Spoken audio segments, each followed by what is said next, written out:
Hey, what's going on, everybody? Welcome to a special, just unplanned, unscripted edition of Breaking the Game. We are going to be doing our NBA 2021 draft recap episode here. And, got a very special guest on as a part of the Off the Ball Network. Does a lot of great work for us. He's part of the Shooter Shoot podcast and just overall, just well rounded sports brainiac. Kenneth Cotterill, how you doing today, brother? I'm doing well, man. Beautiful day up here in Canada. Just celebrating our first male athlete taking home an Olympic medal, which is Well, huge for us. congratulations, man. That's It awesome. it only took until like day 10 for it to happen, but super excited for Andre DeGrasse in the 100 meters. So yeah, ready to talk some hoops. Man, that's incredible. I'm excited as well. We put so much effort, you and I, Kenneth, both into analyzing prospects, fit where we think they're gonna shake out, when their careers are all said and done. We've done the mocks, we've done tiers, we've done our big boards, all of those things. And when the NBA draft happened, it was one of those moments where it feels like something big that you've been building up for several months just kind of is coming to an end. And now we're at the point of it where we can kind of react to how we saw things play out. Just tell me what you were doing on draft night. Like, how was your day leading up into the draft? Yeah, I was reading every report that I could leading into it, seeing if I could have a better idea of where guys were going. I'd written an NBA draft betting article because let's face it, people will bet on anything, and the NBA Yes. draft is no different.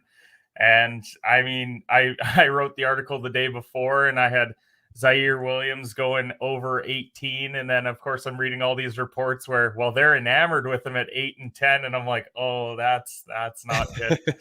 So reading that was funny, and then I happened to be bartending that night, so I had the draft up on the TV, and I caught myself watching a little bit too often. And people are like, "Hey, I need this beer," and it's like, but I got to see who OKC's taking at 6. So it was a fun night, and overall, I mean, just a lot of great picks made.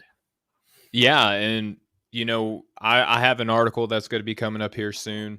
Given my draft grades and stuff like that. This isn't going to be that type of show necessarily. Like, sure, Kenneth, you and I will talk about players where they went, what we think about it, and all that stuff. We're not going to be necessarily assigning it a grade per se. And we'll go through the first round, maybe get into some of the notable second round, names that we weren't expecting to be there. One way or the other, names that we weren't expecting to fall into the second, maybe a few names that we were just kind of like, that Snoop Dogg meme on Twitter that people post, or the GIF where he's who, like where he leans up into the mic. So we might have a couple of those reactions, but overall, man, I'm just excited to get into this analysis with you, man. And, big congratulations to all the work that you did. The draft cycle is a grueling process, but here at Off the Ball, we do a lot of work. We pour our heart, soul, effort, energy, blood, sweat, tears, all that fun stuff into our analysis to give you all a great product. So without further ado, Kenneth, we're going to walk through the draft order. There's a number of ways we could have sifted through this. Do we go by team? Do we go in order of the way picks were taken? We'll just keep it simple, man. We'll go 1 through 30. And again, we might get into some of the second round names. So, in a shocking turn of events, man, the Detroit Pistons number 1 overall took Cade Cunningham, and I feel that's like the cheesiest way that everyone has led up into analyzing the number 1 pick, because this has just been a foregone conclusion for quite some time now. Kenneth, do you have any, earth-shattering takes on Cade Cunningham here at number 1? No, Detroit seemed like they were locked in with him at number 1. Obviously, they would always entertain trade offers. If something amazing comes through, then they might have considered it, but that ultimately didn't happen, and they got their franchise altering guy, at least what they think is a franchise altering guy. Only time will tell if he actually is. And it's huge for Detroit. This is a franchise that drafted well last year. They get Isaiah Stewart, they get Sadiq Bey, they get Killian Hayes. They had a nice draft last year, and of course they landed at number 1. And now Cade could be one of those guys with Jeremy Grant and some of those other pieces that could help turn Detroit's fortunes, because they've been poor for a few years now. Yeah, and there's not really much juice left to squeeze from Cade going number 1 overall. It's you love it for Detroit though, because they haven't been relevant in quite some time. They got a great coach in Dwayne Casey, former coach of the year. And really like the work and the effort and the hustle that he got out of guys, out of reclamation process, like Josh Jackson and Dennis Smith Jr. at his time in Detroit. And obviously, a most improved player candidate in Jeremy Grant. So, all right, the Rockets now, they're number 2 overall. A little bit of smoke let out. Maybe they're just trying to see if anyone's interested in moving up per se to take an Evan Mobley, looking at you, Cleveland. But ultimately, Houston went with Jalen Green. I think this is another one that's a kind of a foregone conclusion. There were rumors that Evan Mobley would be taken here. Not the route that I would have went. If you go to offtheballnetwork.com where you can get all of your sports needs, I have an article where I mock guys based on where I think they're going to be long term. I went with another Jalen. We'll talk about him here soon, but obviously probably the most marketable guy outside of Cade Cunningham in this draft. Kenneth, what did you think about Green going to Houston? I wish they would have gone with the other Jalen, but I knew leading into the draft that they were pretty enamored with Jalen Green. They're a team that's also full on rebuild. You saw it in the James Harden trade earlier in the year. They just stockpiled picks and they brought in some guys like Kelly Olynyk and Avery Bradley, who's not even going to be with the team long term. We found out yesterday. So this is just a team where they're going to roll out guys like Kevin Porter Jr., Jayshawn Tate, and Jalen Green, and we'll see with Christian Wood as well. And that's going to be their young core. Play them 30, 35 minutes a night, see what sticks. And I think we're going to see Houston back here next year. And I don't think that's going to be a big surprise when it happens. Yeah, and there's a number of possibilities where they can go. Houston came into tonight with 3 first-round draft picks. They ended up walking away with 4. We'll get into that more here in a little bit. But yeah, Jalen Green, I think that he's, again, I can't help but describe him any other way than electric. Like he oozes, just insane athleticism. The defensive upside is kind of where I hone in on more because I think that everyone is talking about how tantalizing of an offensive prospect he could be. But if he locks in defensively, he could be one of the better 2-way players in the NBA if everything clicks right, So a little bit of, is John Wall going to be there long term? What are they looking to do? But Steven Silas kind of got an unfair deal last year coming in as a first-time NBA head coach. Russell Westbrook leaves. We all know what happened with James Harden. PJ Tucker's out. Eric Gordon is still there, but that's not really a guy that you want to hang your hat on whenever you're trying to, promote your organization and look at yourself as a contender. So taking a guy like Jalen Green, this could turn the team's fortunes around, hoping for the best for them. Again, not another surprise here at number 3. I feel like the first 3 orders went according to script here. The Cleveland Cavaliers, obviously with Jalen Green not being available, they could have went with the other Jalen. Again, we'll talk about him here soon.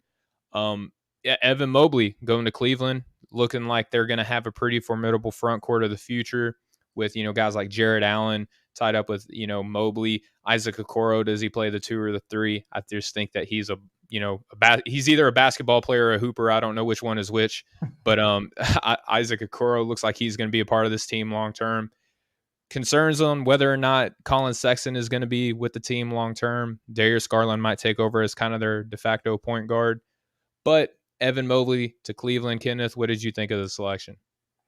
I mean, I like the selection of Mobley because I think Jared Allen, while he's a young player, he's been in the league a few years, and I think he's a great player that Evan Mobley can learn from. Mobley is the better offensive talent already than Jared Allen, but he could learn a lot from him on the defensive end because he's one of the better shot blockers in the league. And I think that would be huge for Mobley's growth moving forward.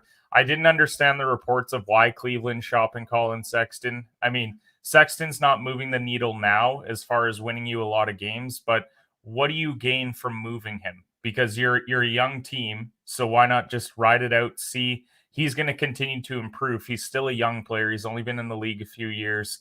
So why trade a potential all-star for what? And it was a little bit confusing to me. People were talking about, well, it might be for Shea Gilgeous and a pick and whatever. And it didn't make a lot of sense to me. I wanted to see what Sexton can do moving forward with this group. And it's a young team and they're going to be fun to watch. I think, as you said, we don't know if Okoro's a hooper or a baller or what. so we'll see what happens there. All right, so one more question regarding Evan Mobley to Cleveland, and it's kind of the elephant in the room that no one's really talking about. What happens with Kevin Love? I mean, they got locked into a Kevin Love contract that no one wants to take on. So Cleveland at this point, they might just have to ride out having him on the roster because I don't know a team that would want to make a move for Kevin Love. In this salary cap age, like all the teams that are at the top are capped out. So unless you're going to a team that's maybe at the middle of a conference or lower end of a conference and they're looking to potentially move up into a playoff spot, I just don't see a scenario where Kevin Love gets traded to a contender by any means. So they made a mistake when they signed him to that long-term deal years ago. I think everyone knew it when he got like 4 years, like 130 or whatever it Yeah. was. It's unfortunate, but Cleveland, I think, felt like they had to sell tickets, and the only way to do it was to lock in Kevin Love for the long term. And now they're seeing the repercussions down the road. Yeah, and potential buyout candidate, maybe. We'll see what happens with that. All right, so now we'll move on to what I've been referring to as the first domino to fall to just, butterfly effect in full motion here. You know, it was long rumored that our favorite Jalen Suggs, was going to be taken here because the impending movement of Kyle Lowry.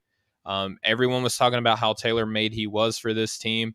Ultimately, though, Toronto zigged when everyone else was zagging. They went with Scotty Barnes. Now, I'm hearing reports, Kenneth, that they look at him possibly as a center. There's a lot to be said about his play style on the offensive end, specifically with the lack of shooting. But he is billed as a highly intelligent playmaker. Uh, I myself, just putting it out there transparently, I'm not as big on his offensive upside as others are. I do see that there's something there to work with. And if there's any developmental staff in the NBA that can get the most out of a player like him, it's Toronto. So I get that aspect of it.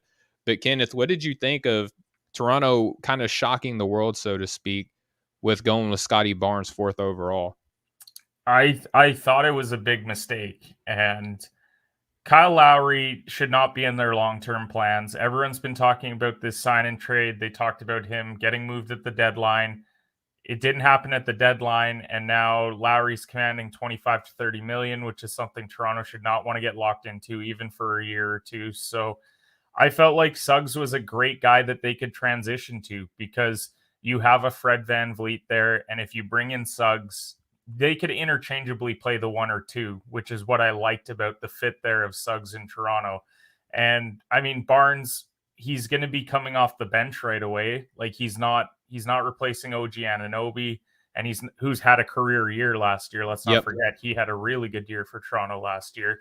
And then you've got Pascal Siakam, and everyone talked about how they were considering trading Siakam. Well, until that happens, Scotty Barnes is the backup to those two guys in Toronto. They've got Chris Boucher at center. I think Toronto really wished that Mobley would have fallen because he would have been the perfect guy for them because he could have played behind a guy like Boucher, who's already 28 years old, and then been the center of the future for them. So it was confusing to me. I'm not as high on his offensive upside as others. I think defensively he's really solid in every other aspect of the game, and that's why he obviously went number 4 in this draft. But I'm just not too crazy about him going to Toronto. I felt like he would have been a great fit the next pick in Orlando because he was a guy that they're a team that needs wings, especially ones that can defend. So Mhm. it didn't make a lot of sense to me at 4. Yeah, and I think that maybe the idea of Toronto is that they just look big everywhere else except center. Maybe they go out and just sign a guy off of free agency. But I mean, conceptually, if you have a guy like Barnes, maybe he plays the 3, maybe you have Siakam at the 4, you go get you a 5 that slides OG at the 2, and Fred Van Vliet at the 1. Now you have a defensive minded, very switchable lineup. So I kind of get conceptually what Toronto may be going for here, especially when you look at the other picks that they made, where we won't touch on them, but a lot of size. They went really big in this draft. So speaking of that Orlando pick, they had to be thrilled when they saw our guy Jalen Suggs fall to them at 5. Now, a lot of people, even myself initially, I had a knee jerk moment. I'm human just like everyone else. I wasn't thrilled to death that they took Jalen Suggs here, but then I had a moment of clarity, Kenneth, where I said, Orlando's really not in the position to go for need as they are for best available. They have a history of just guys coming in that they draft high, they play well, and then they go and play in Los Angeles. Hopefully we don't see that with Jalen Suggs. Shaq burned him, Dwight burned him. Jalen, he comes in again. They have Markel Fultz, a former top end draft pick in his draft class. They have Cole Anthony, who they took ninth overall the previous season. They have RJ Hampton, who they acquired in a trade for Aaron Gordon. So a lot of guards on that team. Jalen Suggs is available. I'm sure that they weren't expecting this overall. He's the second highest player on my board. Kenneth, what do you think of Jalen going to Orlando? I agree with you 100% on you got to take the best available here because Orlando is probably going to be the worst team in the NBA this year. We saw it when they dumped a lot of these guys like Vucevic. They went and dumped Fournier. They were going full on rebuild. There's even been rumors that Terrence Ross is going to be on the move as well. So Yep. if he goes, I mean, they're a team that's very guard and center heavy, but what I like about Suggs is that he can play the two on this team if he has to. And they have Fultz, they have Cole Anthony. I think it's just going to be best guy plays. And I think there's going to be a lot of competition there, which is ultimately what Orlando needs. These guys need to be pushing each other to get better. They're going to be playing 30, 35 minutes a night on a team that's not going to win a lot of basketball games. It's all about improving their skills. And you've even got Mo Bamba and Wendell Carter at center. Whether either of those guys are going to pan out, Wendell Carter, both of them are always hurt. So this is just a roster where you have to take the best available because you have a need everywhere. Like even at point guard, everyone's like, well, there's Fultz and Anthony. And it's like, okay, neither of those guys are moving the needle as of yet. So taking Suggs there, if he outplays both of them, perfect. You just found your franchise point guard. And if not, you can play him at the two as well and potentially move one of these guys like Fultz or Anthony down the line. Yeah, I love his size. He brings a lot of positional size, which I think is what you're looking at, Kenneth, when you say he could probably play the two. Talk to me a little bit about why you're so high on Suggs just overall as a prospect, especially going to a team like Orlando, who, let's face it, is kind of one of the forgotten organizations when people are talking about NBA. Orlando has zero identity right now. Like they do not have a winning mentality. Like the franchise as a whole, like they haven't been since they went to the finals with Dwight. This team has been a very underwhelming team in the Eastern Conference.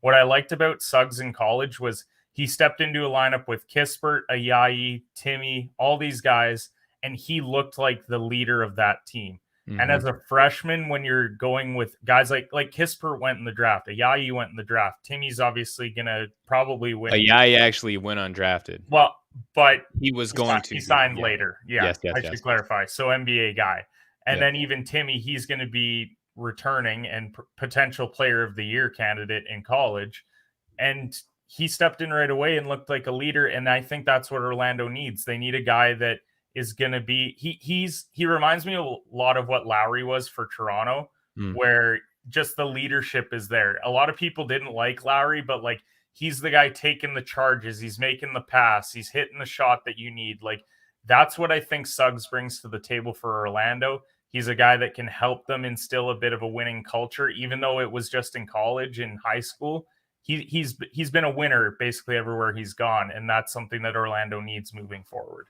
Yeah, absolutely. He's a guy that I liken to Tyrese Halliburton. I built as a culture guy last year. I look at Suggs in the same light here. So, all right, we'll go on to number 6, the Oklahoma City Thunder, with the second kind of head-scratching decision, so to speak. First off, Kenneth, I want to lead into their pick by saying Shai Gilgeous-Alexander was rumored to be shopped to a number of teams. Oklahoma City, the reasoning, that the logic that I'm getting behind the reason why they want to shop him is they're going to have to pay him. Well, there's a thing called the minimum, salary that you have to meet in the NBA. So why not sign a guy like this who's only going to get better? His price is only going to go up. He's so versatile, can play multiple positions, do a number of different things for your team. I don't know why you don't pay him. And then worst case scenario, you move him later and get even more picks. But anyway, Oklahoma City was long rumored leading up to this draft that Shai Gilgeous-Alexander was being shopped around. I don't think that Oklahoma City did any favors to that storyline by taking a guy like Josh Giddey here, number 6 overall, because I'm not a Giddey guy. There are a lot of people that are, Kenneth. I don't buy him as a defender. I don't buy him as a scorer. I don't buy him as an athlete. The only thing about him is his playmaking, which takes the ball out of SGA's hand, who we saw him play with two other guards in Oklahoma City and do a good job with that. But this is kind of his team now.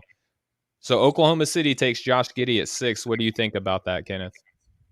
I'm a little bit higher on Giddy. I like his size, especially.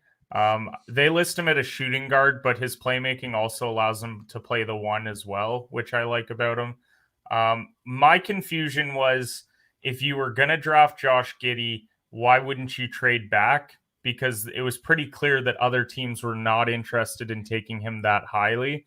So I wish that, and obviously OKC, they trade for draft picks like crazy. Yes. So, but to me, they could have went and got maybe a positional player, traded back into that 10 to 12 range, still got their guy, and I would have been more okay with that. But Josh Giddey at 6, when you've got like a Kuminga on the board, which such high upside in him because of how athletically gifted he is, and a guy that would fit well into their rotation given their current roster. But you go and draft Giddy, like Kemba is still there as of now. I don't think he's going to play for them, but he's there. Shea Gilgeous is there. Like, it was confusing to me why they're going guard at 6 when you have a lot of talented wings there. And that's ultimately what Oklahoma City needs outside of Lou Dort and Baisley. And neither of those guys are really moving the needle either. They're nice pieces, but they're not franchise altering pieces. So at 6, you got to get a franchise altering guy. And I just don't think they got it there. Yeah, I agree with you. And the picks to follow for them kind of made me scratch my head even more with the type of player that they went after. All right, so speaking of Golden State, they're a team that was rumored to be in the trade market leading up into this draft. Now, they made their picks. The picks are on the team. Now their trade package that they can offer for a superstar has gone down, in my opinion. But we're going to discuss the fact that Golden State with Jonathan Kuminga is 7th overall. What did you think about that, Kenneth? I like the fit there in Golden State. I actually think they had a really good draft here.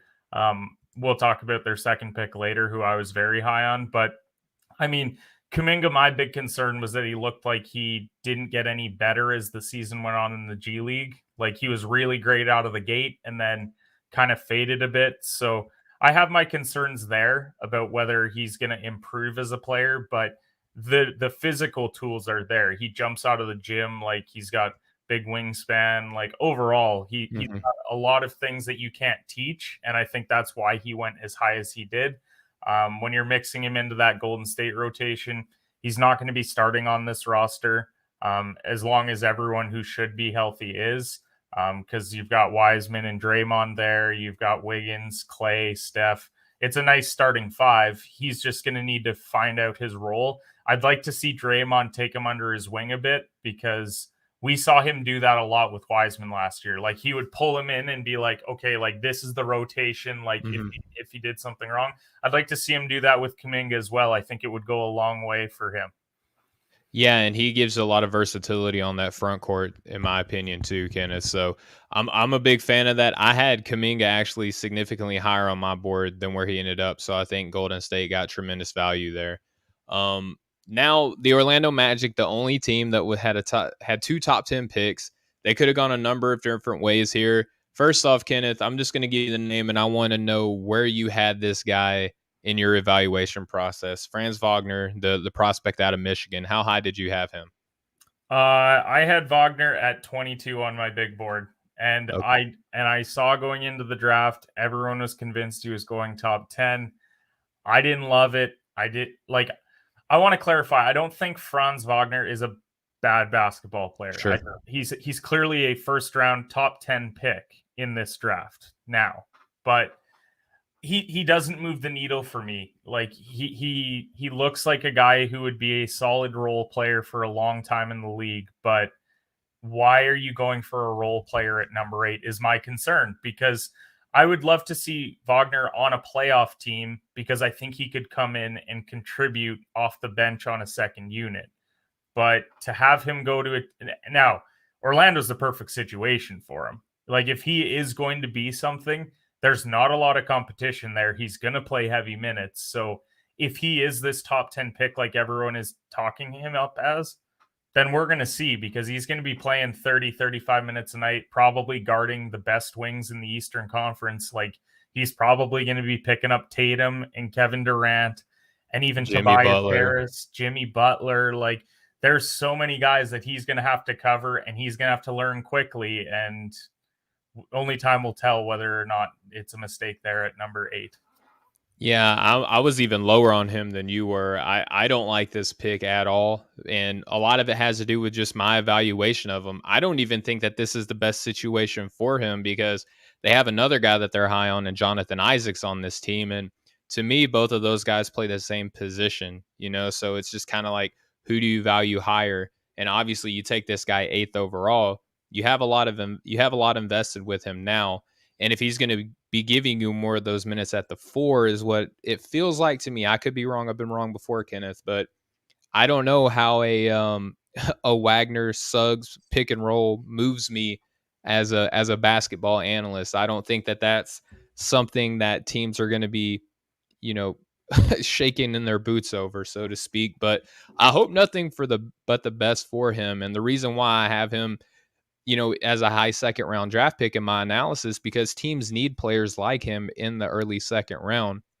There's just a lot of question marks surrounding his game that he's got to that I have to see him answer, right? So, another pick, number 9 overall, the Sacramento Kings were on the clock. Now, just putting it out there that they're rumored to be shopping Buddy Hield. He's had a pretty interesting tenure in Sacramento, so to speak. And it hasn't been sunshines and rainbows for him as a member of the Kings. So to make matters even more interesting, they take another guard in this draft. I'm high on Davion Mitchell. I love his game. I think that he's going to be a great NBA player. But this is a situation where I don't think that the marriage fits, that I don't think that him coming in as the third guard on this team best suits his game. But I think it helps Sacramento tremendously, if that makes sense. I don't love it for the player, but the team did well to get a really good player here, 9th overall. And it's cheaper than keeping Buddy Hield around, and maybe you can get more assets and try to turn whatever it is that you have going in Sacramento around. Kenneth, what did you think about Sacramento taking Davion Mitchell? I mean, I'll be completely transparent. I feel bad for any player that gets drafted to Sacramento. And it's just because we see it time and time again. Like, I think De'Aaron Fox and Tyrese Halliburton were just too good to fail. Yeah. But we've seen them whiff for a decade on draft picks outside of those two. So, I mean, I really like Davion Mitchell too. I had him in the top 10 on my big board. I think I actually had him at 9. So, appropriately where he ended up going. I think he's a lot like Suggs in a sense where he's going to bring that winning mentality to an organization that hasn't had a lot of winning since the Chris Webber days. And I think he's going to fit really well behind Tyrese and De'Aaron. I mean, they're going to run the starting lineup. You're going to have Davion running the second unit, at least for now. And I really like his skill set. I think he's a good defender. I just think he does a lot of things really well. And I think it's going to be a good pick for Sacramento in the long term. Yeah, hands down. And you're probably going to see a 3-guard lineup at times out on the Yeah. court too, because Halliburton, I think he's not going to be a great, small forward in the NBA for years to come. But I think depending on the matchup, he can give you minutes at the 3 because of his size. Fox and obviously Mitchell could probably be a nice little funky little combo guard set out there, depending on the matchup, obviously. But Mitchell is a great defender. He shot out well over 40% from deep. So, and again, he's one of these culture guys that I think Sacramento is doing well to address that aspect because it's been missing from their organization for quite some time now. All right, Kenneth. So closing out our top 10 in this year draft, another head scratching decision.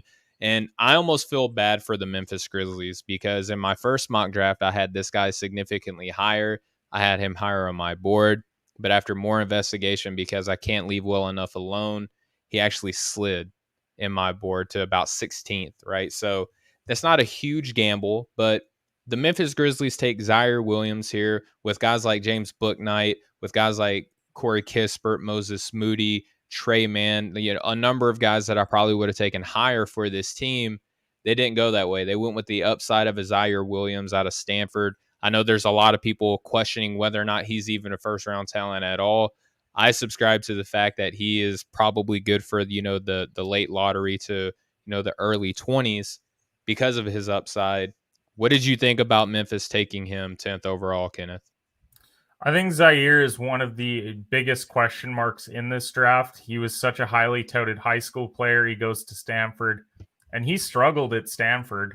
I mean, I will give him this. They didn't play a single home game all of last year in a COVID riddled college season, but he looked like he struggled there. I think the tools are still there for him to be a good player. I think he was in a tough situation in college, but I mean, he's going to a situation in Memphis where they have a lot of guys who play similarly to him, and he's going to have to fight for minutes with guys that have proven that they can play in the NBA and play significant minutes in the NBA. So I didn't love it for Memphis. I felt like Zaire, like once again, you could trade back and get this guy much later in the draft, maybe potentially acquire another asset because I didn't think other teams were that enamored with Zaire. And this was the team that they were talking about pre-draft of like they love him there, like they're looking to get him. But I wish that they would have gotten an older player in college because they need a guy that can come in and contribute right away. And I don't think Zaire is going to come in and contribute from day one. Like we see Duarte go at 13. I would have actually been okay with him going at 10 because, yeah, he's the oldest player in the draft, but he's ready to go right now. And you're a team that was in the playoffs last year in the Western Conference. And you're in a bit of a win now mentality because you've got you've got Jaren Jackson, but outside of that, like Dylan Brooks is nice every other night, and some of these other guys. So I don't know. I didn't love the pick for Memphis. I'll be honest. Yeah, I didn't like it either. And it's not so much the player as the timeline that Memphis has, because much like I keep beating the drum about New Orleans and they have to make Zion happy, they have to make Zion happy. Memphis is along those same lines with John Morant, who was taken second in that same draft class. They have to kind of, I wouldn't say speed up the process, but they have to at least get a guy that parallels what they want to accomplish with Ja.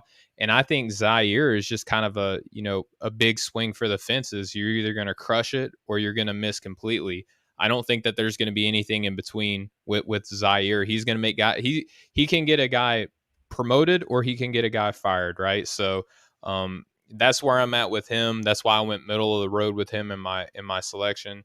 But our buddy Edgar, New Tape City from Off the Ball Network, just wrote in and said, "Hi guys, what's up, Edgar? Man, appreciate you tuning in." Edgar, for those who don't know, is one of the biggest, if not the biggest, behind the scenes guy for the Off the Ball Network and does a tremendous job with the social media. So big shout out to you, Edgar. All right, so outside the top 10, Charlotte's sitting here at number 11, man, and they have to be just completely befuddled that James Bouknight is available. You know, the last time that they took a UConn guy, they did pretty all right with him. So it just seems to be a good hand and glove fit with him playing next to LaMelo Ball, because they don't play similarly, but I think that their styles complement each other perfectly.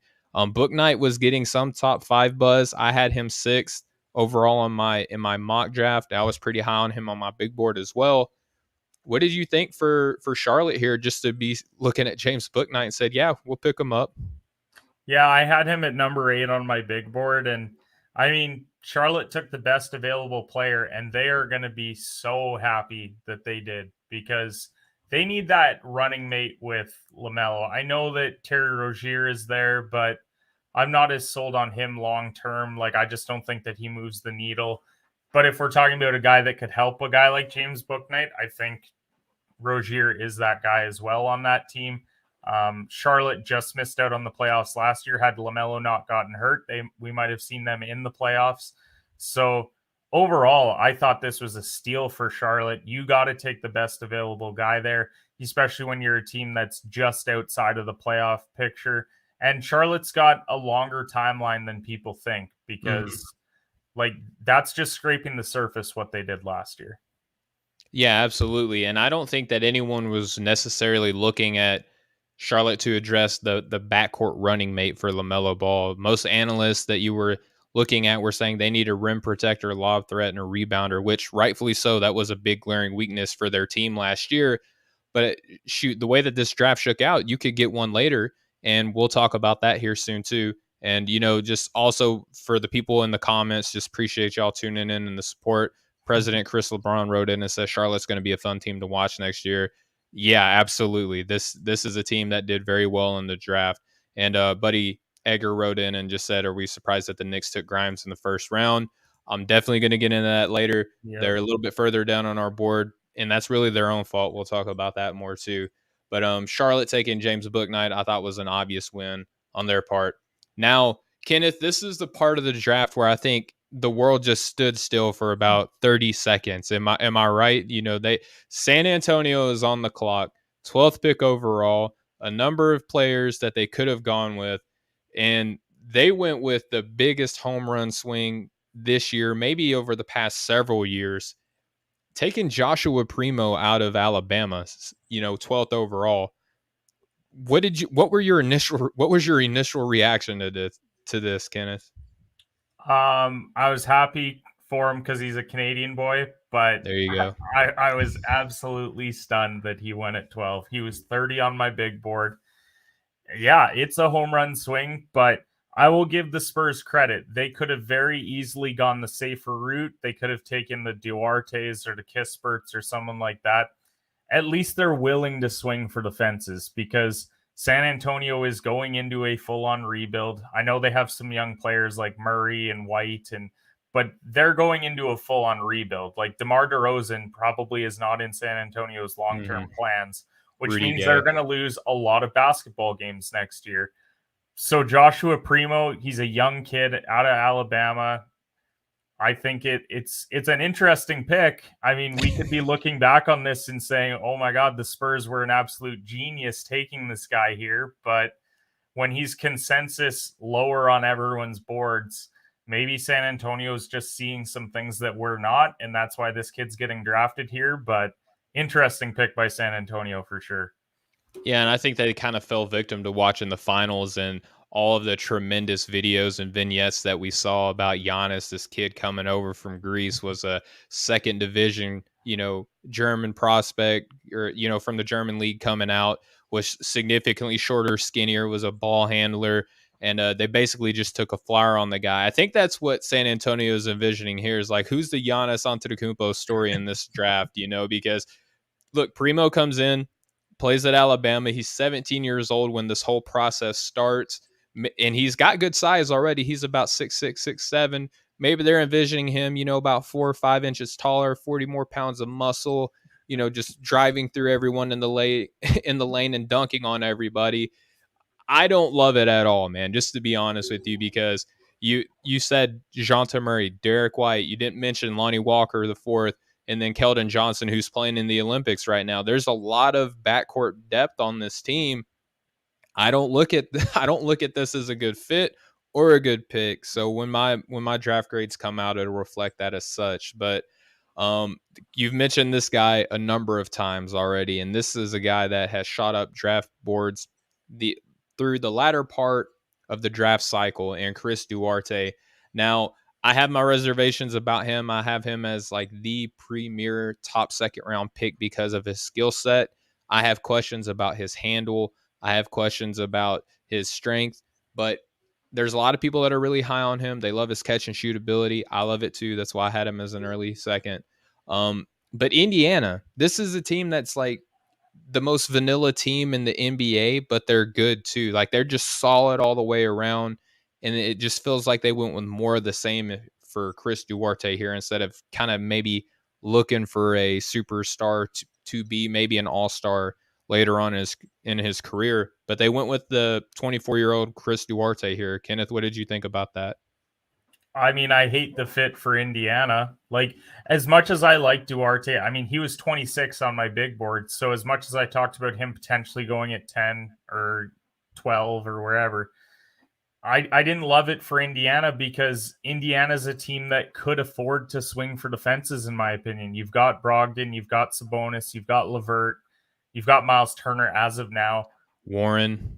Why wouldn't you take a swing for the fences in this draft, in a draft that has a lot of freshman talent? Like the guy who goes immediately after him, Moses Moody. You've got like guys later on where you're like, Jalen Johnson, Josh Christopher, like all guys these with high guys, upside. and it's like, but you elected to go with the 24-year-old who, like, it doesn't move the needle at all because He's a win Indiana now was guy. they were in the play-in game last year. Like, even if Duarte is like an all rookie player on either team, like, what does that move you to, seventh in the East?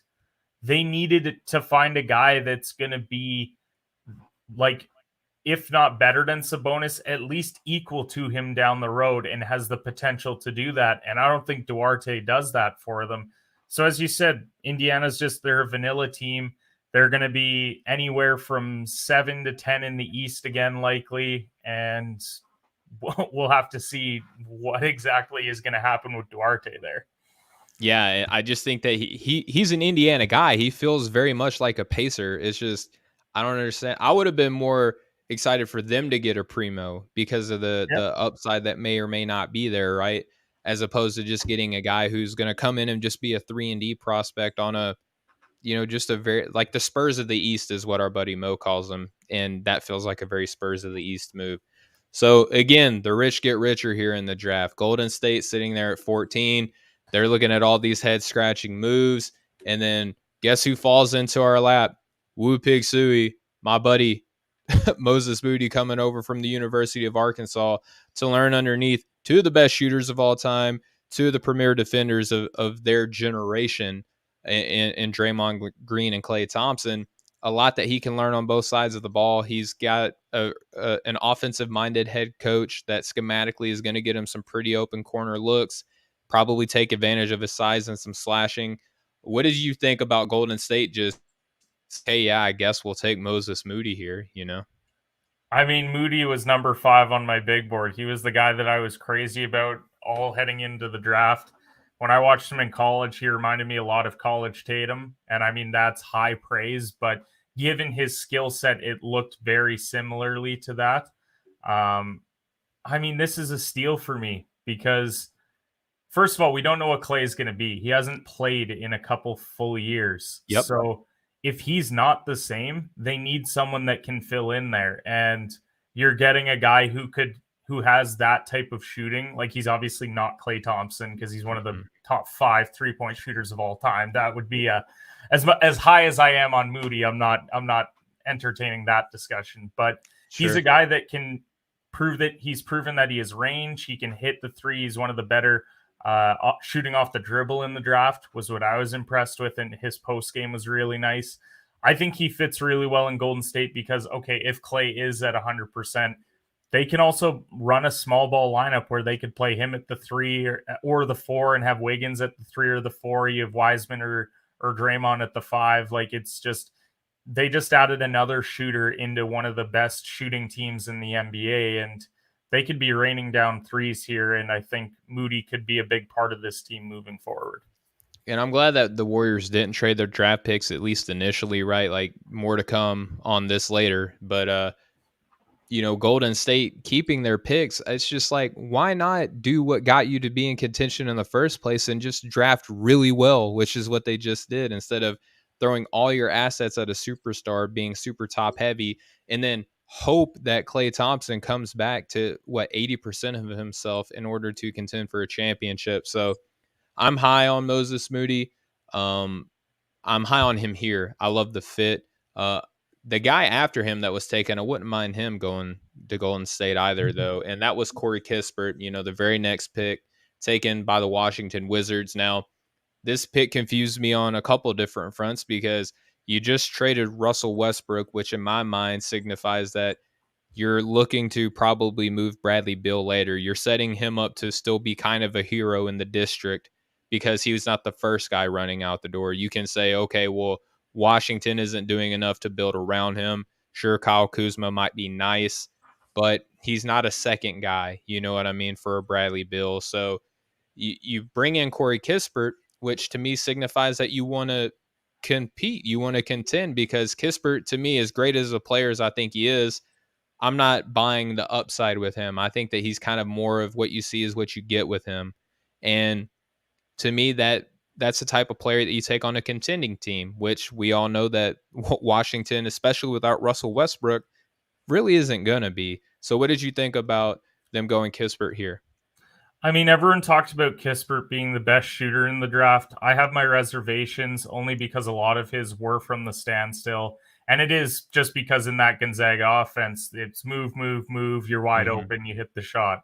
So I have my reservations about that. I want to see him maybe hit a bit more off the dribble, get better at getting open because a lot of the times it was just he happened to be open and of course he knocks it down. So that is to his credit. He knocks it down when he gets it. um, I mean, I jokingly said on draft night, well, they drafted Kispert because when Bertans is up, then they need to offer another shooter a 4-year, $70 million contract. But Yep. in all seriousness, like Kispert, I felt like should have went to a different team. We saw with the Westbrook trade, they're getting KCP, they're getting Kuzma, like they're getting some roster guys that Kispert's now going to have to compete with, and Yep. this was like a string of draft picks where I was thinking, okay, Jalen Johnson's got to go here. Jalen Johnson's got to go here. Jalen Johnson's got to go here. And it started with Washington because that is a team that could use his skill set. Obviously, everyone talks about the mental side, but his skill set is there. And he's a guy that could be a franchise altering guy if he is in the right situation, and you would have had a chance to do that in Washington. So I was just confused why Kispert. Like it doesn't really move the needle for Washington when you're trying to keep Bradley Beal long term.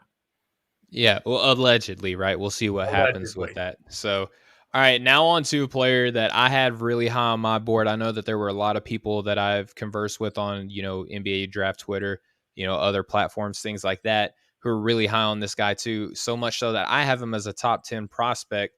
He's free falling past 15, and a player in a team that wasn't originally supposed to pick here sees this and like, we'll take him, so they give Oklahoma City another pick for the future. So, fun fact, Oklahoma City left the draft with more picks than they went into with, which was already ridiculous, right? So, that's a fun little tidbit for you. But, Oklahoma City trading in the division to Houston, and Houston selecting Alperen Şengün, the 18-year-old MVP from overseas. A really polished game. I'm super high on this guy, and I think that he has way more upside than what people are giving him credit for, specifically because he's 18 years old and he just won MVP in a league that's really hard to do that with, right? So he gives this team a really polished inside scoring presence. He's about 6'10, 6'11, just depending on who's measuring him that day.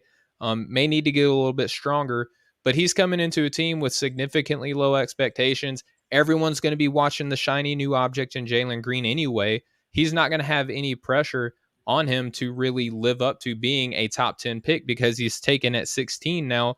I kind of think that it's a perfect marriage, and there's some fun little matchups that they can get into with the Jalen Green, Alperen Şengün pick and roll, pick and pop, pass off the short roll, whatever the case may be. What did you think about Houston trading or trading into this position to take Şengün?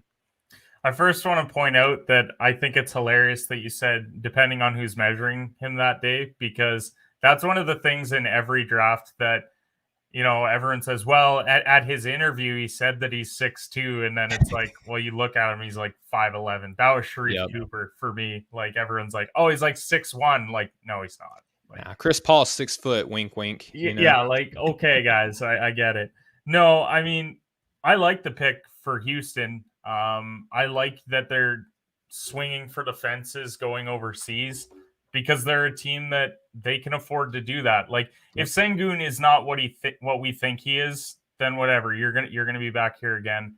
But I like this pick for them. I mean, you've got Christian Wood at the 4 and him at the 5. I think they would actually play well together and play off of Yep. each other well. And he's going to help them in the pick and roll quite a bit. And he can distribute pretty well as well, which is what I like about him. So I was a huge fan of this pick for Houston. I'm glad that they traded to get this pick because I think they saw best available and they're like, ooh, this could be a nice fit. Might as well make the trade and we'll see what happens. So Yeah, and if this just popped into my head, you can kind of do a little bit of what Indiana does with a Sabonis Turner lineup with Şengün and Christian Wood because they both have that kind of diametrically opposed skill set there to where I think that they can complement each other really well and probably still give you a lot of good minutes away from each other. But I think they're skill wise, there's enough there to where they can coexist out on the court and not clog the lane for Jalen Green just 360 between the legs windmill dunk that he's going to probably be trying to do every single game. So big fan of that. So let's fast forward now to the Pelicans. Originally, this pick belonged to the Grizzlies, but in an effort to salary dump, they went 7 spots back. Probably glad that they did that because into their laps falls Trey Murphy, the prospect out of Virginia, who a lot of people just love the idea of him being on every team in the NBA because he's a great 3-point shooter. He's a great defender. He's unselfish. He's kind of one of the most plug and play dudes that there are in this draft. So, Kenneth, what do you think? What do you think about the way that New Orleans went with getting Trey Murphy? I liked Murphy's game a lot. I had him a little bit lower. Like I had him in that 25 range, but I think it's a good pick for them. I know a lot of people are critical about just his skill set. Like I felt like in the draft, you either loved Murphy's skill set or you really just thought he's like Sharif, like both of them. You either really loved his game or you just didn't. And I like him. I think he's going to fit well for the Pelicans. They have to go and get some wing players, and I think this is a starting point, and we'll see later on in the draft with them. But overall, I was happy with the pick for New Orleans. Yeah, absolutely. All right. So, in an effort to conserve time here, we've made it through the 17th pick. We still got about 13 to go. We're going to try to cut down the analysis a little bit, but provide more on the back end of other episodes and articles and things like that. So, OKC's back on the clock. They drafted Trey Mann here, another ball handler, not squelching any rumors about SGA possibly being traded. Kenneth, what do you think about that move? It's confusing that it's another guard, but I really like Trey Mann. So Me too. this is a best available guy. I think he's like Shea Gilgeous-Alexander light version. So I'm happy with the pick for them. Yeah, I like the shooting ability that he brings over from Florida as well. Just a little concerning for SGA fans out there who really want to see him succeed in Oklahoma City. All right, so a couple of head scratching decisions on, no offense to all of our Knick fans that are at Off the Ball Network. I was not a fan of their draft at all. I liked what I thought initially that they were going to do, but they didn't do that. They traded out of the 19th pick, giving it to Charlotte for future draft considerations. Charlotte gets book night early. Now they get Kai Jones, the big man out of Texas. What did you think about that selection, Kenneth? It's a good selection for them. It's exactly what they need. His skill set fits perfectly into this current roster. I had him at 20. He goes at 19. I think it's appropriately where he should have gone.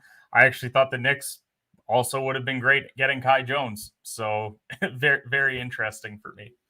Yeah, or Isaiah Jackson with those Kentucky connections there. So, all right, now the 20th pick, the kind of the darlings of the playoff this year were the Atlanta Hawks. 20th overall, they could have gone a number of different ways. They're pretty much too deep at almost every position, and they go with Jalen Johnson. What did you think about Jalen finally getting taken 20th overall by Atlanta? I think he got drafted to a situation that's potentially going to put him out of the league in a couple of years. Ooh. And it's going to sound like a hot take, but depending what happens with John Collins, because we don't know whether they're going to be bringing him back. But as of right now, he's going to have to be competing for minutes with him, with Reddish, with Hunter. Like it's a rotation that he's going to struggle to find minutes in. And we saw it in high school and college, and people won't like to point it out. But when he wasn't getting minutes, he would pout and then he would not work very hard when he's on the court. And I watched it at Duke. I'm a big Duke guy. I'm also not trying to crap on Jalen Johnson, but yeah, he looked really good at times when he's getting 20 and 20, and then the next game you almost can't find him because he's just pouting in the corner, and it's a concern that I think a lot of teams had. I think if he would have gone to a situation where a team said, "Here's 25 minutes a night," I think he would absolutely thrive. And I don't think that's going to happen in Atlanta. He's going to have to work for every minute. Nate McMillan's going to do that to him. And I don't know if he's all up for it mentally to actually do it. I think that the coaching of Nate McMillan might be the best thing for him in the NBA as opposed to a guy who's just going to give him free reign. If he was going to have a coach that was going to make him become that guy and mature, it would be Nate. I'll give you that. Absolutely, and I think it helps make a Danilo Gallinari a little bit more expendable, Yeah. due to his contract, and you gotta start looking at paying all of these guys in Atlanta here down the line. So Danilo might be out the door after this season, depending on the production of a Jalen Johnson. All right, so the Knicks are officially on the clock. Just kidding. They trade this pick to the Los Angeles Clippers, and the Clippers take Keon Johnson, the young athletic phenom out of Tennessee. I'm not so high on this guy as everyone else was. I had him as an early second, but people like the defensive upside that he possesses. Didn't really shoot the ball that well either. Possess- Kind of flashes a little bit of ball handling ability in the eyes of some that are really high on him. I don't believe in the handle translating either. But I think that Clippers, look, they were in the market for a guard. They got one with size here and defensive acumen. What did you think of the pick? I was really high on Keon Johnson just because of the athletic tools that he possesses. Um, I just think he went to a situation where it's going to be really tough to showcase those. Mm-hmm. Now, Kawhi, we don't think he's going to play probably the whole year or at least a fair chunk of it. So that does open up a bit of the rotation a bit for him to get some minutes and he could potentially show that off. But not a great situation for him. I had him a lot lower going to a team that would give him more minutes to showcase it. So I think it all depends on how does he do in training camp? Does he actually look that good and Ty Lue's willing to take a bit of a gamble and give him some extra minutes? Or is this a team that they think, well, we're in the Western Conference, we need to play our veteran guys? Yeah, absolutely. There's a lot to be said about Keon Johnson. His upside is what I think people are high on, but I think that you would admit to Kenneth that there are holes in his game. But Oh, for you know, sure. hey, everyone that's getting taken on the back half of the first round is going to have holes in their game. Like even people that were taken higher do. So can't really argue that there. All right, so the Los Angeles Lakers pick got shipped to Washington, who in turn got shipped to Indiana in exchange for Aaron Holiday. So there's not going to be a Holiday Brothers Megatron assembled in Indiana or in Milwaukee. I know everyone was looking forward to that. It's not going to happen. But for the Indiana Pacers, they take Isaiah Jackson.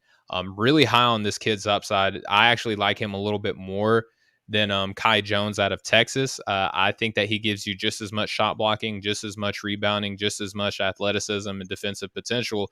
But I think there's more playmaking ability to his game. And I think too that this could spell trouble for Miles Turner's future in Indiana. What do you think, Kenneth? I think that draft pick tells you that they're moving him. Like Hmm. I don't see any reason why you're drafting a backup that does the exact same things that Miles Turner does right now. Outside of Jackson needs to be able to shoot a bit better, but Yep. that's once again, it's late in the first round. You're not getting guys that are completely polished, especially when Jackson's what 19, 20 years old. So Hmm. he's a very young player.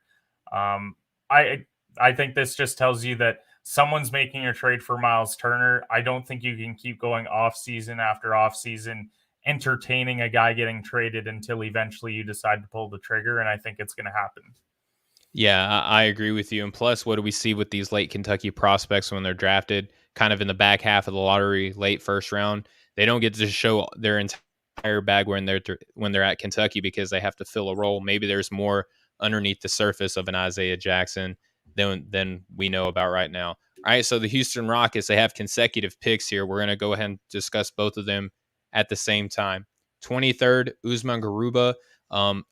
He's an early second round guy on my board, but I totally get the fact that there's not a lot of front court depth right now at this board. So if you go a little bit higher for a guy that you think fills a need, I get that. And then they take a guy who I had mocked to get on my mock draft and Josh Christopher. And what better way than to get over James Harden than to take a shooting guard out of Arizona State that were the number 13, right? There's no better way to just to kind of show up your ex that you're living life a little bit better since they've been gone. So, Kenneth, what did you think of those pair of selections?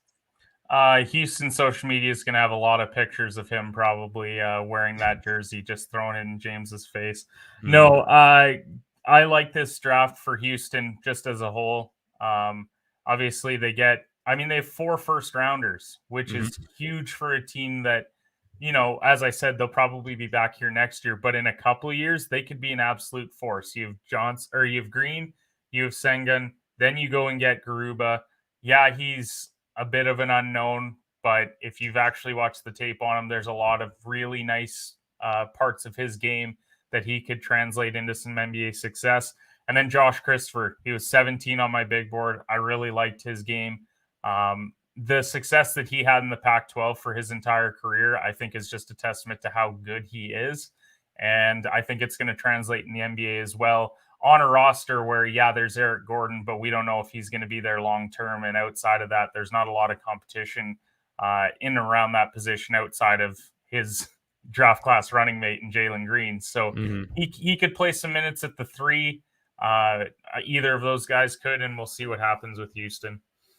Yeah, I hope that they give us enough minutes of Christopher, Porter, and Green out on the court all at the same time. That's going to be fun to see. Maybe out there at the same time as Sengun and Garuba, just run a all, you know, just a fun lineup. They're going to be the G League darlings, I think, of this upcoming season.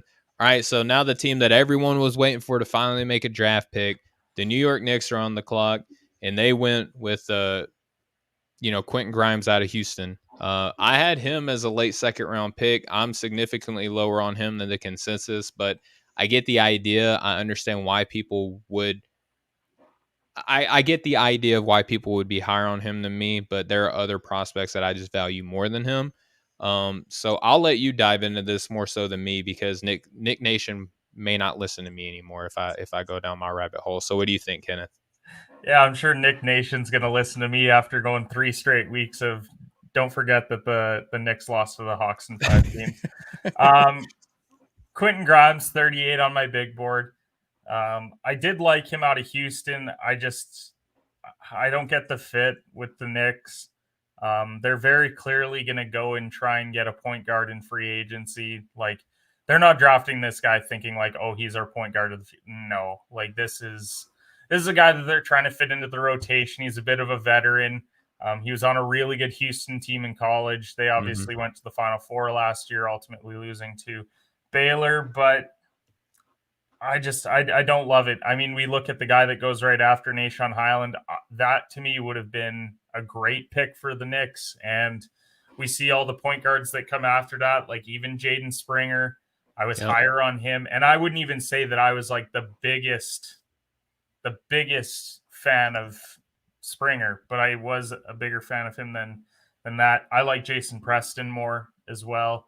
Chris, it's a fit. I'm not going to say it's a great fit, depending on what happens in free agency. So I'm going to reserve my judgment on him until I see who do they get. Because if Dragic becomes available, if some of these other guys do and the Knicks pull the trigger, he might be a nice backup. Dragic would be fun to see in New York. Absolutely. I would love and to see everyone that. says like, well, he would just be a filler for a year. You could lock him in for a couple of years and get great production from Goran Dragic.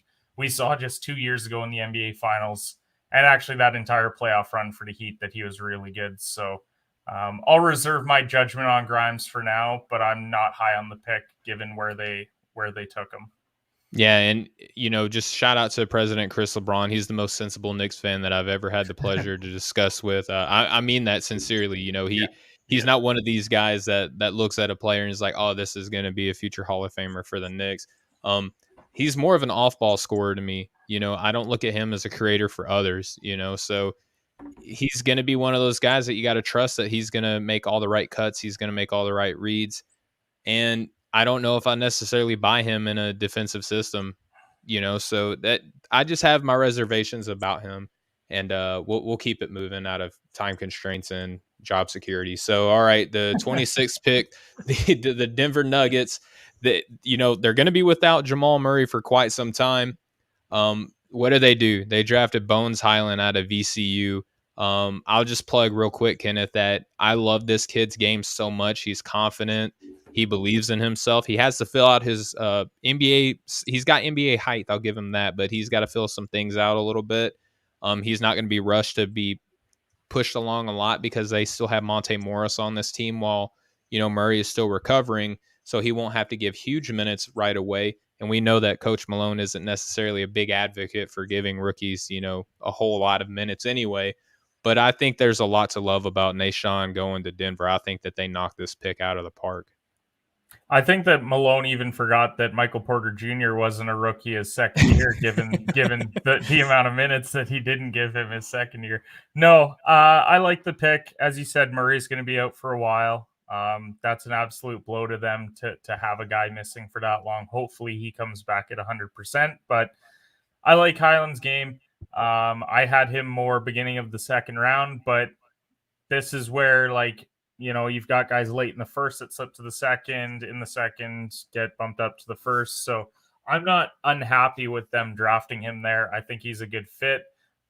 Whether Malone gives him minutes right out of the gate, I think that's something that he's going to have to earn in training camp. And Mhm. if he does it, I think they found themselves a great point guard that they can have with Murray moving forward, whether he's the backup or whether we see him potentially playing some minutes at the two as well.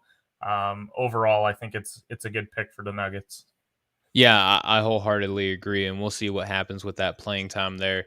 All right, so kind of a case of the rich getting richer here, in my opinion. The Brooklyn Nets, they're on the clock. They got all the star power in the world. They got to fill their roster out on the cheap. Late first rounds, second round picks are a good way to do that. They didn't ship any of these away for a veteran player.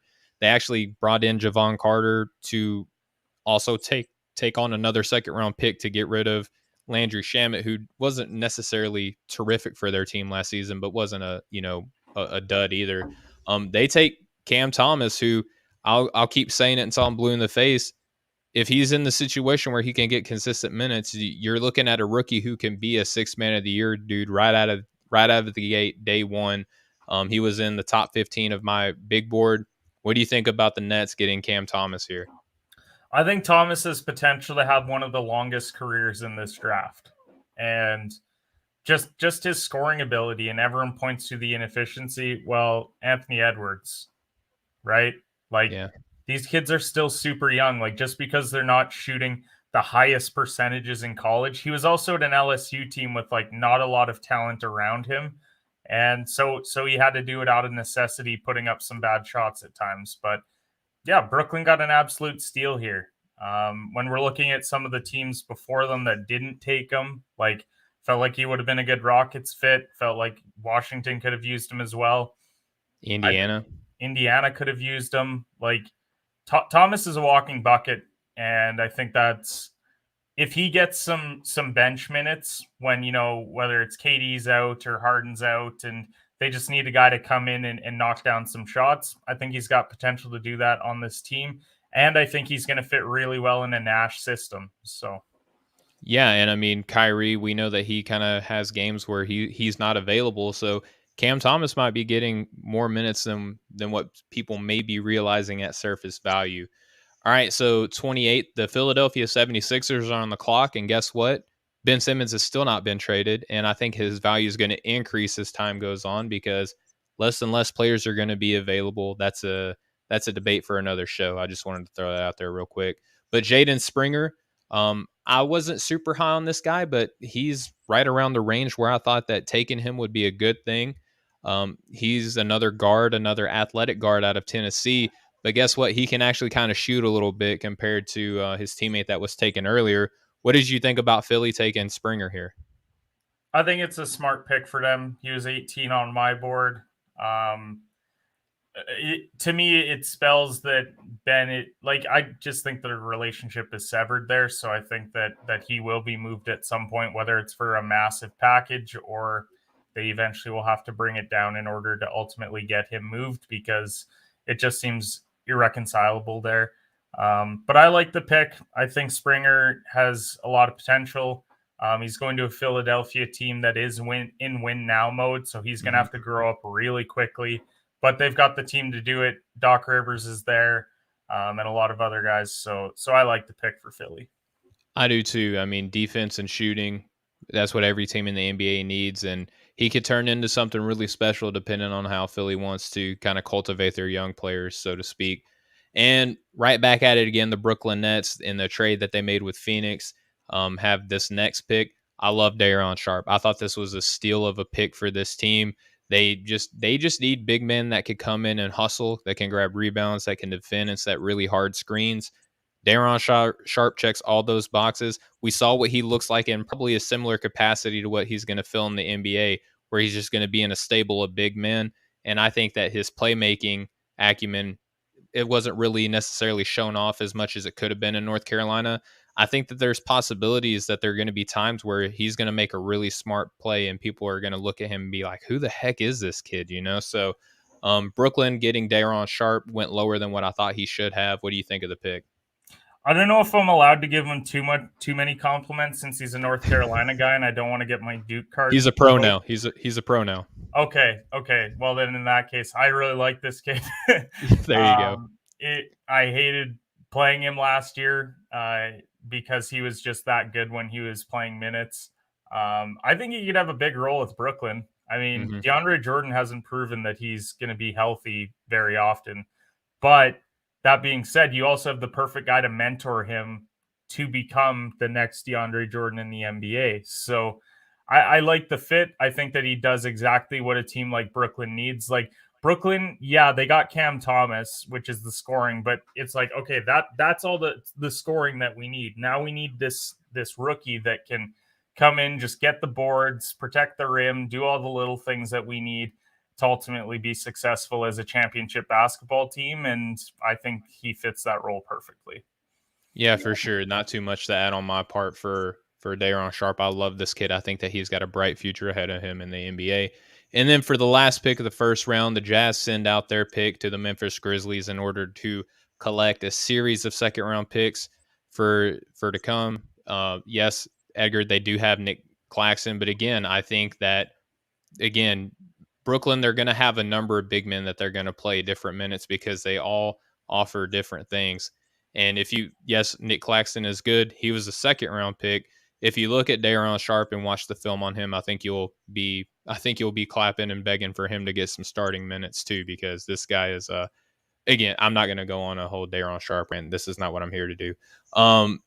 The Memphis Grizzlies get the 30th pick, and they take a guy that I've been championing on my show for quite some time now.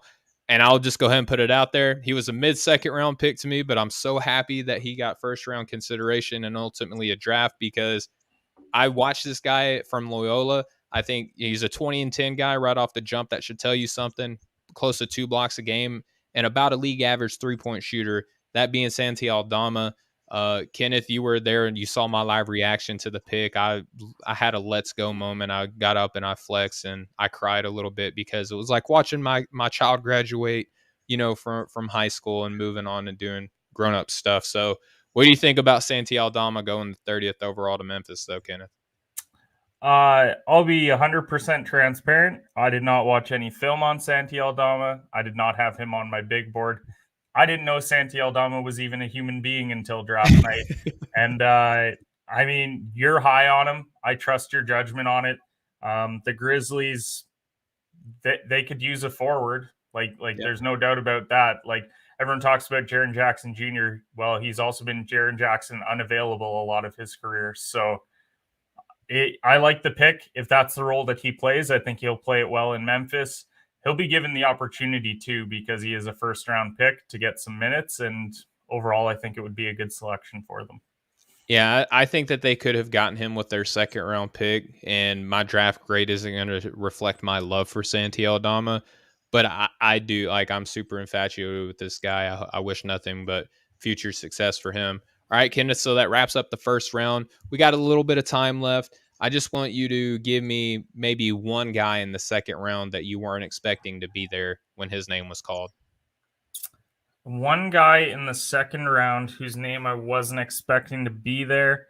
When Philly got Charles Bassey at 53, I thought that was a steal for them. But I also know Mhm. that they drafted Springer, so that just kind of further complicates um, it just complicates Philadelphia as a whole because they're a team that they already have a lot of guys. And so I don't think they needed this many draft picks. That being said, if Bassey gets the chance, I think he Yeah. could be a great backup for Joel Embiid. So overall, for him to slip to 53, I think was really good. If we're talking about a player that I didn't expect to go as early as he did, but I think is a good pick, Isaiah Todd at 31. I Yeah. mean, first pick of the second round. I wasn't that high on him when I originally watched tape on him. Like, I think he was close to 50 for me. He kind of started to move down my board quite a bit. So he finished kind of in the mid 30s range. But I didn't think he would go that early. And I think that's a steal for Washington because to me, yeah, it's a second round pick, but it's also your swinging for the fences pick because he looked really good at times in the G League. He looked really poor. But if we have to remember these kids are like 18 years old. So Yep. like I mean they're not going to come in and be like 20 points every single night and so I think the potential is there for a guy like Isaiah Todd.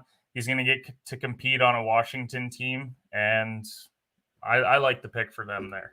Yeah, and he's a great spot up shooter as well. And we got to remember that he played with about four other dudes that got drafted as well. So for him to be able to show the flashes that he did, I think that that's something that we need to consider for the G League's inaugural season. We've never seen anything like it, Kenneth. One guy that I wasn't expecting to still be there, a guy that I would have taken significantly early, was Jeremiah Robinson Earl. Who's really big on this guy. The Knicks actually traded this pick to the Thunder. Great get for them. A really good decision maker, terrific defender, rebounder. The question of the jump shot is really the only reason why I think that he fell to being the 32nd pick overall. But I think he's a Villanova guy, so you don't really bet against those guys to make it and show that they're some of the best players in their draft classes. So I was really surprised to see him there.